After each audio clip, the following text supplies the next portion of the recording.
एक मैं हूँ, बस एक तुम हो। बस एक मैं हूँ, बस एक तुम हो। क्या कहना है, क्या सुनना है, तुमको पता है, हमको पता है। और इस पल में कोई नहीं है, बस एक मैं हूँ, बस एक तुम हो। राम राम आप सभी को, कैसे हैं आप सभी? नमस्कार, नमस्कारम, राम राम बड़े भैया, कैसे हैं आप? कैसे हैं आप लोग? ये चीज मेरे को बड़ी शानदार लगती है। वीडियो को स्टार्ट में गाने से करता हूँ ना। क्यों क्यों करता हूँ मैं ऐसा? क्यों करता हूँ मैं ऐसा? क्या है इसके पीछे रीजन? आपने देखा होगा, जो कथावाचक होते हैं, जो व्यासपीठ पे बैठते हैं, कथा आरंभ करने से पहले कुछ भजन कीर्तन, कुछ मंत्रों का उच्चारण करते हैं। तो हमारा मंत्र यही है, हमें जो भा जाता है, हमें जो अच्छा लग जाता है, जिसमें हम मतलब ढूंढ लेते हैं, जिसमें हम संस्कृत के श्लोकों से भी गहरे अर्थ निकाल लेते हैं, जिन चीजों से भी हम, बस वही हमारे लिए, वही संस्कृत के श्लोक हैं, वही हमारे लिए भजन है। और इससे सुंदर भजन कहाँ हो सकता है यार, कि बस एक मैं हूं, बस एक तुम हो, और इस पल में कोई नहीं है।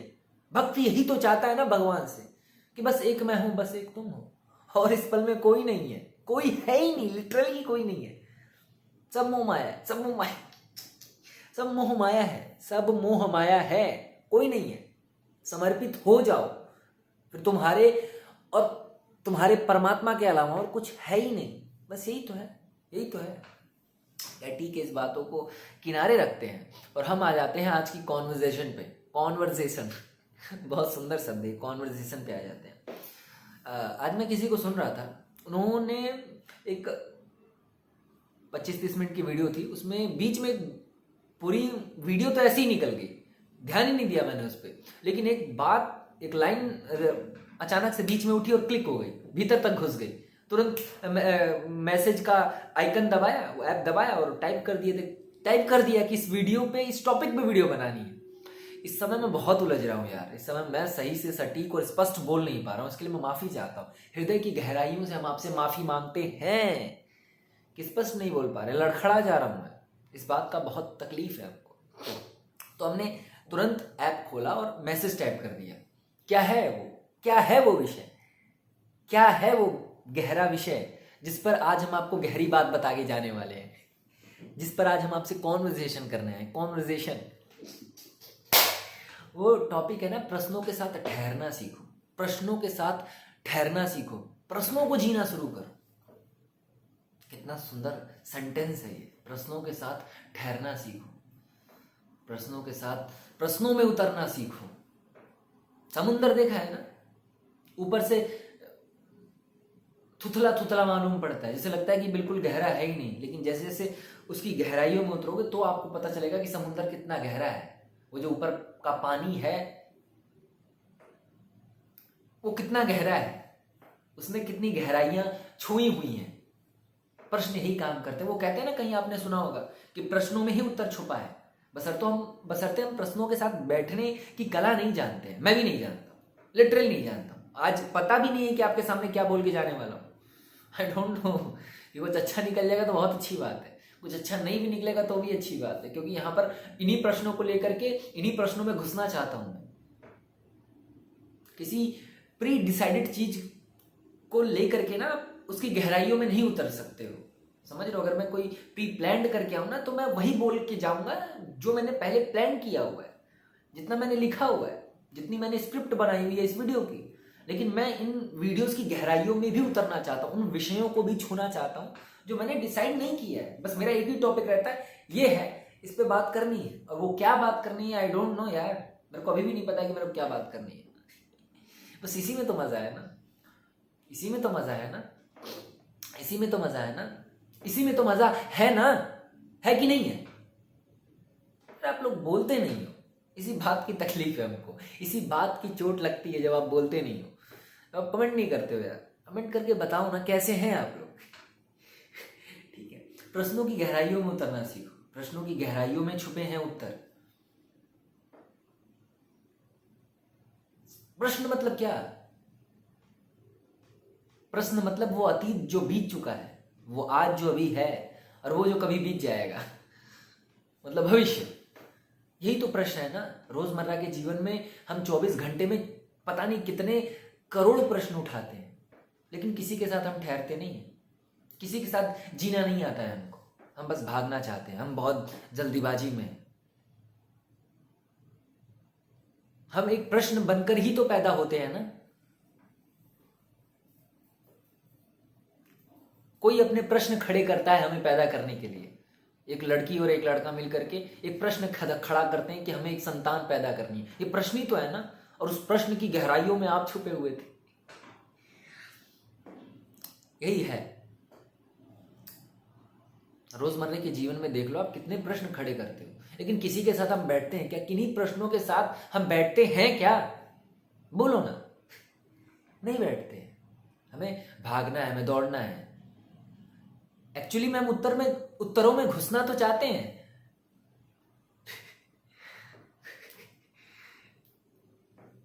लेकिन हम फिर एक नए प्रश्न को पकड़ लेते हैं। पहले प्रश्न का उत्तर मिला नहीं, फिर दूसरा प्रश्न पकड़ लेते हैं। जीवन में पेन है, सफरिंग है, बहुत दुख भरा हुआ है। दुख भी तो एक प्रश्न है ना। जीवन में प्रसन्नता है तो ये भी एक प्रश्न है ना। क्या हमने कभी प्रसन्नता के प्रश्न को पकड़ करके उसकी गहराई में उतरने की कोशिश की? जिस दिन उतर जाओगे उस दिन पा जाओगे परमात्मा को। जिस दिन झूठ की गहराइयों में उतर जाओगे सत्य को पाओगे, क्योंकि सत्य की नींव पर झूठ खड़ा होता है। सत्य की नींव पर झूठ खड़ा होता है।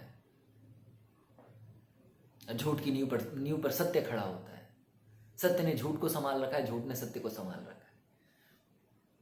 और अंततः तुम झूठ की गहराइयों में भी उतर करके ना, वो जो बारीक बारीक सेल्स हैं, वो बारीक बारीक जो परमाणु हैं, वो सत्य के ही परमाणु हैं जिन्होंने मिलकर के एक झूठ का निर्माण किया है।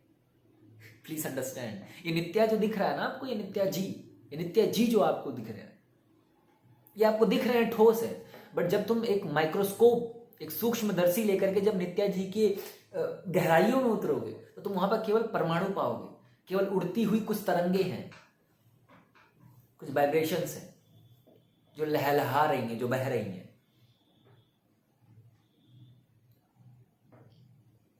ध्यान की गहराइयों में उतरोगे, पा जाओगे परमात्मा को। ध्यान बाहर से दिखने में तो ठोस मालूम पड़ता है कि कुछ आसन लगाना है, कोई पैर को मरोड़ना है, एक आलती पालती मारनी है, रीढ़ को सीधा करना है। बाहर से दिखने में बड़ा कठोर लगता है।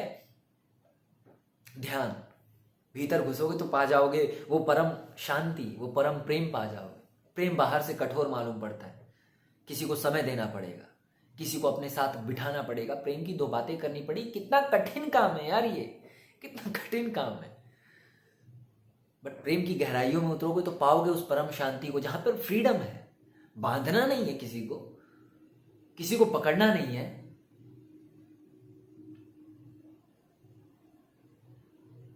प्रेम की गहराइयों में जिस दिन उतरोगे उस दिन मुक्ति पाओगे। प्रेम जैसे बंधा बंधा सा मालूम पड़ता है। लव, अफेक्शन, किसी को रिलेशनशिप मतलब होता क्या है? शादी मतलब होता क्या? बंधन। शादी मतलब ही बंधन होता है। रिलेशनशिप मतलब ही बंधन होता है। माँ और बेटा मतलब ही बंधन होता है। लेकिन जिस दिन माँ अपने बेटे के प्रेम की गहराइयों में उतर जाती है, वो वहां पे मुक्ति पाएगी। कुछ बचा ही नहीं है।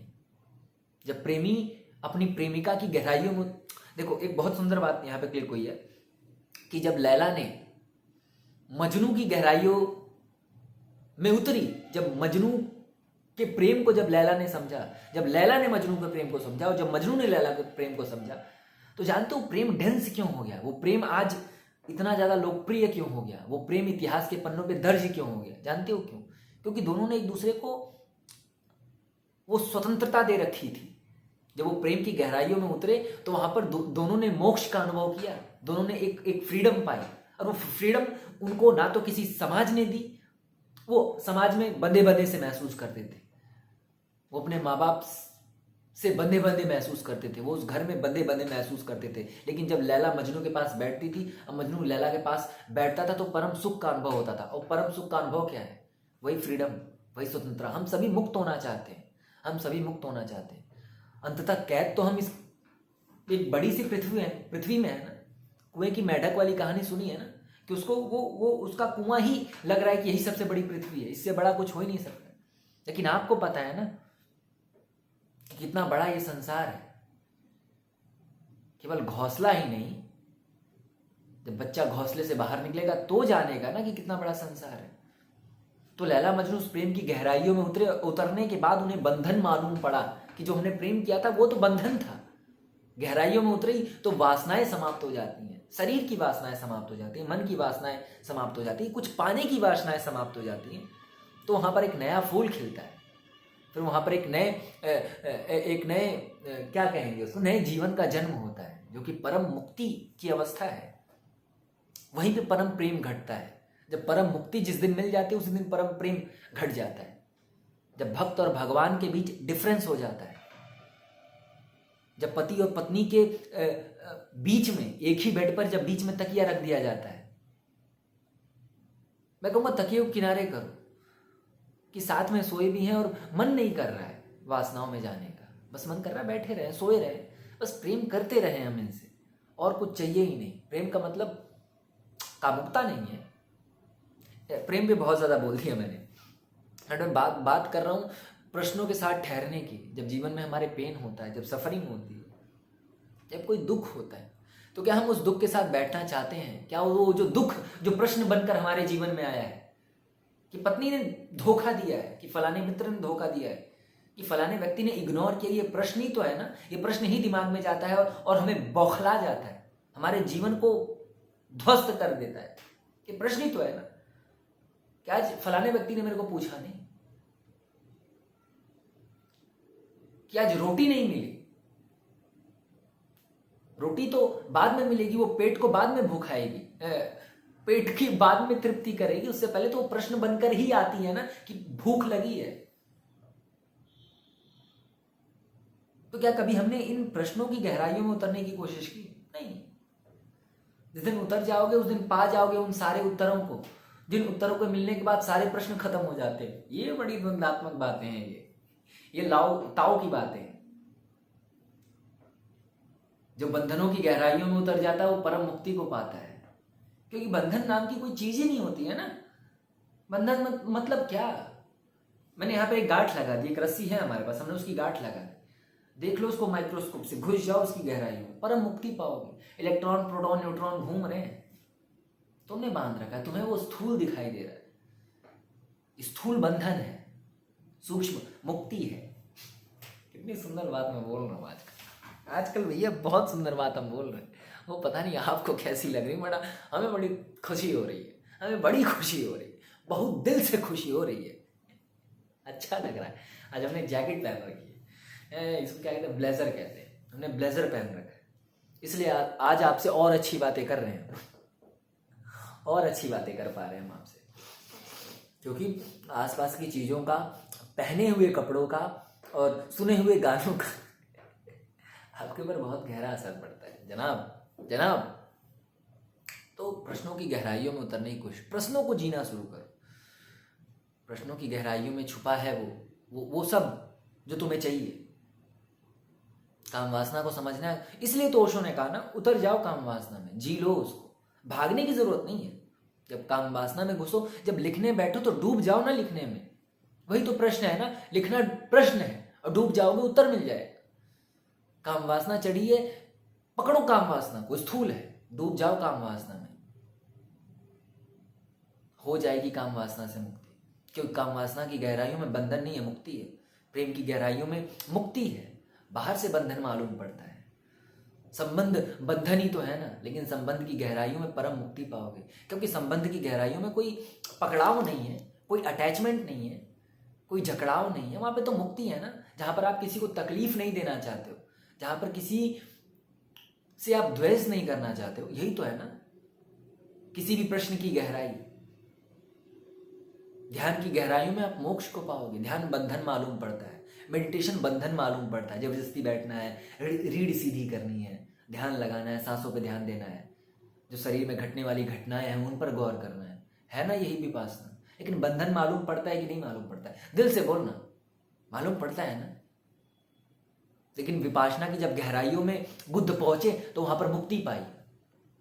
कह दिया उन्होंने वहां पर पहुंच करके कि और कहीं मुक्ति नहीं रखी है, मुक्ति यहीं रखी है। उतर सकते हो ध्यान की गहराइयों में? बंधन मालूम पड़ेगा पहले, गीता पहले बंधन मालूम पड़ेगी। बहुत श्लोक रटने हैं, बहुत ऊटपटांग श्लोक है, लेकिन जिस दिन गीता की गहराइयों में उतर जाओगे पा जाओगे उस मुक्ति को जिसकी बात कृष्ण ने की थी अर्जुन के लिए।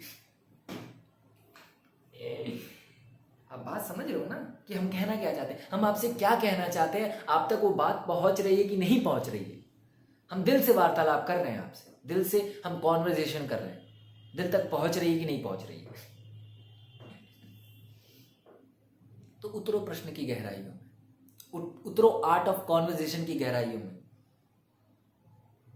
पा जाओगे उस कॉन्वर्जेशन को जो तुम्हारे और परमात्मा के बीच में घटेगी, जो भक्त और भगवान के बीच में घटेगी, जो प्रेमी और प्रेमिका के बीच में घटेगी, जो लैला और मजनू के बीच में घटी थी, जो हीर और रांझा के बीच में घटी थी, जो कृष्ण और रुक्मणी के बीच में घटी थी। आप समझ रहे हो कि मैं क्या कहना चाहता हूं? कि प्रश्नों के साथ बैठो, कुछ समय गुजारो उसके साथ। प्रश्न परेशान करते हैं क्योंकि प्रश्न हमेशा उत्तर खोजने की ओर भगाते हैं हमको। जैसे दिमाग में प्रश्न आता है हम बेचैन हो जाते हैं। क्यों? उत्तरों की तलाश है ना, उस प्रश्न को उत्तरों की तलाश है, जैसे हीर को रांझा की तलाश थी। अब गेम समझ रहे हो कि हम क्या कहना चाहते हैं, हम आपसे क्या वार्तालाप करना चाहते हैं। हर प्रश्न को एक उत्तर की तलाश होती है, हर प्यासे को पानी की तलाश होती है, हर जीवन को मौत की तलाश होती है और हर मौत को जीवन की तलाश होती है। हर किताब को पढ़ने वाले की तलाश होती है, हर लेखक को लिखने वाले की तलाश होती है। आज हम यहाँ पर आपको कविता सुना के जाएंगे। आप बात समझ रहे हैं कि प्रश्नों के साथ समय गुजारो, पा जाओगे वो परम मुक्ति, पा जाओगे वो परम जीवन, पा जाओगे वो कुंजी जिस कुंजी से सारे ताले खुल जाते हैं जीवन के।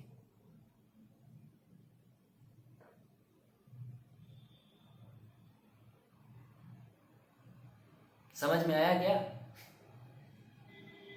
क्या बोले हो आपसे, क्या बोले आपसे? लगता है सब बोल दिए, कुछ कहने को है ही नहीं। बट हम चाहते हैं इसको थोड़ा सा और खींच ले, हम अपने आप को और थोड़ा एक्सपेंड करना चाहते हैं, थोड़े अपने आप को और एक्सपेंशन में लेना चाहता हूं।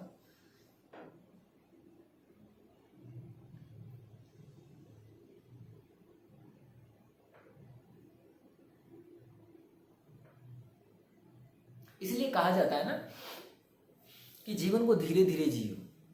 प्रश्नों का समाधान अचानक से नहीं खोजा जाता, प्रश्नों के उत्तर धीरे धीरे मिलते हैं। आइंस्टीन के दिमाग में जब कोई प्रश्न उठा था, एडिसन के मन में जब ये विचार आया था कि मुझे किसी चमकती हुई चीज का आविष्कार करना है जो आसपास रोशनी देगी, जो आसपास की चीजों को उजाले से भर देगी, जब ये प्रश्न आया था तो अचानक से नहीं, रात भर में क्लिक हुआ और सुबह तक बल्ब का आविष्कार कर दिया। 10-12 साल लगे थे एडिशन को एक नए बल्ब के आविष्कार में। इतना समय लगता है प्रश्नों की, जब तुम गहराइयों में उतरोगे और उस तक पहुंच करके समाधान को निकालने में। जैसे ये गहरा कुआं है, उतरने को तैयार हो, बहुत अंधेरा मिलेगा वहां पर, बहुत अंधेरा मिलेगा वहां पर, उतरने को तैयार हो सकता है सांप बिच्छू कीड़े मकोड़े और मच्छर वच्छर भी मिल जाए वहां पर, उतरने को तैयार हो तो तुम ही सत्य को पाने के अधिकारी हो, तुम ही पा जाओगे प्रश्नों का उत्तर, और कोई नहीं पाएगा। तो प्रश्नों के साथ हो सकता है कि प्रश्नों के उत्तर आने में समय लगे, और समय लगता है। जब एक भक्त भगवान को पाने की जब पहली बार इच्छा करता है ना, तो राइट नाउ नहीं मिल जाता है, बहुत समर्पण करना पड़ता है, बहुत त्याग करना पड़ता है, बहुत संघर्ष करना पड़ता है, बहुत गलाना पड़ता है अपने आप को, रोआ रोआ तक चुकाने को तैयार हो तो परमात्मा को पाने के अधिकारी हो आप। मैं बोलता हूं जो सब लुटाने को तैयार है उसी का सब पात्र भर जाएगा, वही सुपात्र हो जाएगा।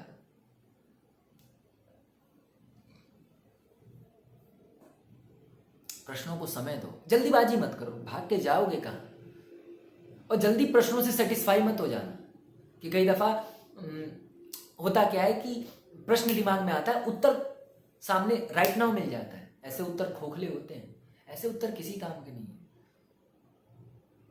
जब तक उन प्रश्नों के उत्तर को पाने में तुम्हें संघर्ष ना करना पड़े, जब तक कुछ चुकाना ना पड़े, तब तक बात नहीं बनेगी। तब तक समझना कि उत्तर खोखले हैं, किसी काम के नहीं है। मिल भी जाएगा, हो सकता है सटीक सटीक मालूम पड़े, किसी काम का नहीं है। गीता पढ़ो तो अपनी समझ से गीता पढ़ने की कोशिश करो, खुद घुसो उस गीता में, खुद तलाशो कि क्यों अर्जुन ने ये सारे प्रश्न कृष्ण से पूछे थे और क्यों कृष्ण ने इन सारे प्रश्नों का उत्तर दिया। खुद से तलाशने की कोशिश करो, खुद ढूंढने की कोशिश करो, खुद घुसो प्रश्नों की गहराइयों में। हो सकता है बहुत लंबा समय लग जाए, हो सके पूरी अपने जीवन की सांसों को चुकाना पड़े, सब कुछ दांव पे लगाना पड़े। जो सब दांव पे लगाने को तैयार है उसी को तो मिलेगा ना वो सब, जो किसी को कुछ नहीं मिला। तो प्रश्नों के साथ बैठना सीखो, प्रश्नों को समय देना सीखो। जब आप प्रश्नों को समय देते हो तो प्रश्न का जो एक्चुअल का जो उत्तर है, जो कि लगता है मालूम मालूम सा पड़ा, लगता है कि मिल गया मिल गया मिल गया, बट मिलता नहीं है। एक्चुअल के उत्तर चाहिए तो उसको वो समय देना पड़ेगा, वो समय देना पड़ेगा आपको, तब जाकर के वो एक्चुअल का उत्तर मिलेगा जो अर्जुन को मिला था, जो कृष्ण को मिला था, जो शायद सुखदेव करके कोई रामायण वगैरह में है उनको मिला था। सुखदेव ने किसी को रामायण सुनाई थी कि ये कुछ ऐसा करके है, उनको मिला था, क्योंकि वो बैठे उसके साथ। अर्जुन ने इतना समय दिया, इतने सारे श्लोकों को सुनने की अर्जुन की क्षमता थी, वो इंटेंसिटी थी, वो मन था, वो प्रश्नों में घुसने की गहराई थी, वो प्रश्नों की तीव्रता थी। कृष्ण को मजबूर कर दिया, उत्तर निकालो साहब। पूरी कायनात लग जाती है उस उत्तर को आप तक पहुंचाने में। आप तैयार हो क्या उन प्रश्नों में घुसने के लिए? तैयार हो आप तो उत्तर आपको ही मिलेगा और किसी को नहीं मिलेगा। सबके अलग अलग उत्तर होते हैं, प्रश्न एक होता है लेकिन उत्तर सबके अलग अलग होते हैं। मैं कौन हूं, हजारों लोगों से पूछोगे जाकर के 1000 तरीके के उत्तर मिलेंगे आपको, और हो सकता है कि एक आदमी आपको मैं कौन हूं पे 50 तरीके के प्रवचन दे डाले, लेकिन आप कौन हो इसके बारे में कौन आपको बताएगा? कोई तीसरा बंदा, किसी चौथे आदमी से जाकर के मैं कौन हूं का प्रवचन सुन के आ जाओगे और आपको अपने बारे में मालूम पड़ जाएगा? नॉट एट ऑल, बिल्कुल नहीं साहब, बिल्कुल नहीं। अगर आपको ये जानना है कि मैं कौन हूं तो आपको अपनी गहराई में उतरना पड़ेगा ना, क्योंकि आप जानते हो कि आप कौन हो। सर मैं गलत बोल रहा हूं, हम ये भी नहीं जानते कि हम कौन है। रमण महर्षि भी नहीं जानते थे कि वो कौन थे। उन्होंने ये प्रश्न उठाया कि मैं कौन हूं, और ध्यान के माध्यम से उन गहराइयों में उतरे वो, और फिर जाकर के कुछ 10, 20, 50 साल जब उन्होंने उस प्रश्न के साथ गुजारे कि मैं कौन हूं, तब उत्तर मिला। फिर रमण हो गए, फिर रमण वो हो गए जिसे आज हम जानते हैं, जिस रमण को रमण रम गए, रमण बन गए वो फूल का सुगंध जिसे आज हम और आप जिसे हम सूंघ रहे हैं, जिसकी सुगंध में हम लोग लीन हैं। रमण का नाम लेते ही जैसे लगता है कि ध्यान में डूबने का मन कर रहा है ना? प्रश्नों के साथ बैठने की क्षमता रखो अपने पास, जल्दीबाजी मत करो, भाग के जाओगे कहां? कोई भी जीवन में प्रश्न उठता है कि मेरी पत्नी ने मेरे को धोखा क्यों दिया, इस प्रश्न की गहराइयों में उतर जाओगे तो असली रीजन को पा जाओगे कि गरीब क्यों हूं मैं, क्यों मेरे पास मैं अपनी जरूरतों को पूरा नहीं कर पा रहा, क्यों मैं किसी और के ऊपर निर्भर हूं, क्यों मैं अभी तक अपना पूरा जीवन एक नासमझी से बिता रहा हूं, क्यों मेरे जीवन में समझ नहीं है, क्यों मैं गणित को नहीं समझ सकता, क्यों मैं कोई बिजनेस नहीं समझ सकता, क्यों मैं किसी व्यापार को शुरू क्यों नहीं कर सकता? प्रश्न है। इनकी गहराइयों में उतरोगे तो पा जाओगे कि हाँ मेरे भीतर ये क्वालिटीज नहीं है, ये चीजें नहीं है, उन पे काम करो, उनकी और गहराइयों में उतरो। जैसे जैसे स्टेप बाय स्टेप पाताल में उतरोगे, स्वर्ग में पहुंच जाओगे। आज अमिताभ बच्चन क्यों है? क्योंकि पहली बार पूछा होगा कि मैं क्यों नहीं कर सकता ये, जब मेरा बाप कविता लिख सकता है तो मैं क्यों नहीं लिख सकता। यही शुरू होता है उस क्यों नहीं को पाने की यात्रा।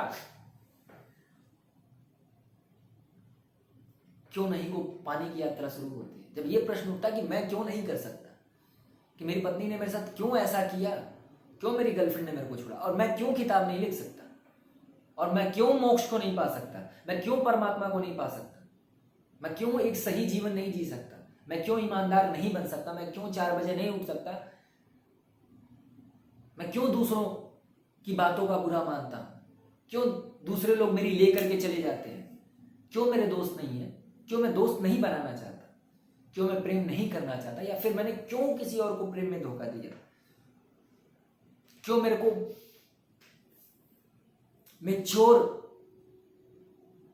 लड़कियां पसंद आती हैं। प्रश्न है साहब, क्यों मैं लस्टी हुआ पड़ा हूं, क्यों मैं दिन में 100 दफा मस्टरबेशन करता हूं, क्यों जीवन भर मेरे ऊपर काम वासना हावी हुई पड़ी है, क्यों मैं आइंस्टीन नहीं हूं, क्यों मैं रमन नहीं हूं, क्यों मैं कृष्ण नहीं हूं, क्यों मैं कृष्ण मूर्ति नहीं हूं, क्यों मैं ओशो जैसा बोल नहीं सकता, क्यों मैं एक अच्छा पब्लिक स्पीकर बन नहीं सकता। ये इतने सारे प्रश्न हैं, और एक एक प्रश्न को बैठो लेकर के और डूब जाओ इसमें, और तब तक डूब जाओ जब तक आप वो हो नहीं जाते, जब तक प्रश्न और प्रश्न के पूछने वाले में जब कोई अंतर ना रह जाए, तब तक बात नहीं बनेगी, तब तक कुछ हाथ नहीं लगेगा। जब आप प्रश्न हो जाओ, प्रश्न आप हो जाओ, आप में और प्रश्न में बिल्कुल कोई भेद ना रह जाए। जब आप आईने के सामने खड़े हो तो सामने प्रश्न दिखाई दे, और जब प्रश्न आईने के सामने खड़ा हो तो वो आप दिखाई दो, तो बात बनी, तो समझ में आएगा कि आप उतर गए हो प्रश्नों की गहराइयों में, फिर कुछ कहने को बचेगा नहीं। जब लाओ त्सो प्रेम को समझने की गहराइयों में उतरता है तो प्रेम को जीता है, तमाम हाथ पैर मारता है, तमाम संघर्ष करता है, ध्यान लगाता है, कुंडलीन जागरण करता है, तरह तरह के प्रवचन देता है, जीवन लगा देता है पूरा, फिर जाकर के पता चलता है कि प्रेम तो है क्या, प्रेम बस एक मुक्ति है। वो जान जाता है, इतना हाथ पैर मारता है तो, और वो 1-2 दिन में नहीं हो गया। लाओ त्सो ने अपना पूरा जीवन लगा दिया ताओ को जानने में, उस सत्य को जानने में, प्रेम क्या है। ओशो ने पूरा अपना जीवन लगा दिया कि वो प्रेम क्या है, तब जाकर के एक सेंटेंस उद्धृत हुआ कि प्रेम परमात्मा है। आज तक किसने कहा है कि प्रेम परमात्मा है? किसने कहा है? बोल दो मेरे को, बता दो किसने कहा हो। ओशो के मुंह से सुना है ना तुमने, हमने ओशो के मुंह से सुना है ना कि प्रेम परमात्मा है, कि अगर प्रेम से सर यहीं पे झुक जाए तो मंदिर यहीं प्रकट हो जाता है। ये बात बोली किसने? आपको क्या लगता है कि ओशो के दिमाग में जब ये प्रश्न उठे होंगे तो उत्तर ऐसे ही आ गया होगा क्या कि किसी किताब को पढ़ा होगा और बोल दिया होगा? नहीं, ओशो ने पूरा जीवन लगाया, तब जाकर के उनके आज जब हम उनका प्रवचन सुनते हैं तो जैसे बौखला जाते हैं, भीतर से कपकपा जाते हैं, कुछ कहने को बचता नहीं है, हो जाते हैं उस आदमी के दीवाने हैं, गिर जाते हैं उसके प्रेम में। और प्रेम में गिरना इतनी आसान बात नहीं होती किसी की। जब किसी के भीतर आप कुछ पाते हो बहुत दूर का, जो आपके भीतर नहीं है, जो आसपास के लोगों के भीतर नहीं है, तभी तो गिरते हो ना। अपने हथियार आप कब छोड़ते हो? जब जान जाते हो कि सामने वाला हमसे ज्यादा ताकतवर है, मैं उससे जीत नहीं पाऊंगा, तो अपने सारे हथियार फेंक देते हो, बिना कुछ कहे, बिन कुछ सुने, हाथों में हाथ लिए, और 4 कदम, बस 4 कदम तुम चल दो ना साथ मेरे, बस 4 कदम चल दो ना। तुम्हारे 4 कदम चलने में ही मेरी जिंदगी बदल जाएगी, तुम्हारे 4 प्रवचन ही मेरी जिंदगी बदल देंगे। बहुत तुम्हें सुनना नहीं चाहता, बहुत तुम्हें पढ़ना नहीं चाहता, बस तुम्हें देखना चाहता हूं, तुम्हारी कुछ बातें जान लूं, उसके बाद तुम्हें पी लूं, बस इतना ही है मेरा मन। और बहुत कुछ पाने की ना तो आकांक्षा है, ना ही बहुत दूर तक जाने की कोई आकांक्षा है, बस तुम्हें देखता रहो।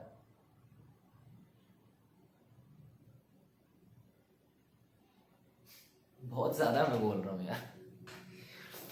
बट ठीक है साहब, इतना ही रहने देते हैं। फिर से 30 मिनट की वीडियो हो गई है। आई होप कि आपने अंत तक देखा होगा तो ज़रूर कुछ ना कुछ अच्छा निकला होगा, है ना। आई होप कि कुछ निकला होगा यार। मेरे को नहीं पता कि मेरी बातें आप तक सटीक वही पहुंच पा रही हैं जो मैं बोलना चाहता हूं, जो मैं कहना चाहता हूं, कि मैं एक ही टॉपिक पे स्टिक हूं शुरू से लेकर के अंत तक। आई होप, मैं आशा करता हूं अपने आप से कि मैं उसी टॉपिक पे स्टिक रहा हूँगा, कि जो मैं कहना चाहता हूँ, कि प्रश्नों के साथ बैठना सीखो। उसका आप अर्थ समझ पाए होगे कि मैं एक्चुअली में कहना क्या चाहता हूँ, कि प्रश्नों के साथ बैठने का तात्पर्य क्या होता है, उसका रिजल्ट क्या होता है, क्यों प्रश्नों के साथ बैठना चाहिए। ये आप समझ पाए होगे, ये बात हमारी आप तक पहुंच पाई होगी। ठीक है साहब, फिर मिलेंगे हम आपसे एक नई वार्तालाप में। तब तक के लिए हरि बोल, हरि बोल और नमस्कारम। नमस्कार, नमस्कार, नमस्कार, नमस्कार।